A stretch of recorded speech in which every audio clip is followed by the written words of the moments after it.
কুনাফা বা বাদশাহী সেমাই যেইটাই বলুন না কেন, এইটা তৈরি করার জন্য কিন্তু ঘি, কাজু কিশমিশ থেকে শুরু করে কনডেন্স মিল্ক, ফ্রেশ ক্রিম, কত কিছুর প্রয়োজন হয়, তাই না? যাতে প্রপার একটা বাদশাহী ফ্লেভার আসে।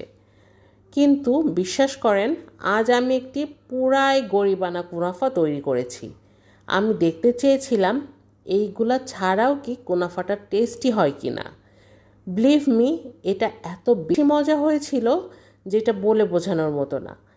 আমি কিন্তু খুব বেশি কিছু ইউজ করিনি, জাস্ট গুঁড়া দুধ আর বাদামটা আমি ইউজ করেছি।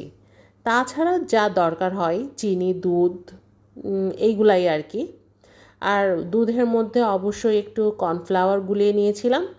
আর এই যে আমার পছন্দ মতো লেয়ার করে নিয়েছিলাম, জাস্ট 2টা লেয়ার। এরপর তো 2 ঘন্টা ফ্রিজে রেখেছিলাম। ফ্রিজ থেকে বের করে এনে কুনাফাটা বেশ ইয়াম ইয়াম করে খেয়ে নিলাম। অনেক মজা হয়েছিল, আপনারাও ট্রাই করতে পারেন। আল্লাহ হাফেজ।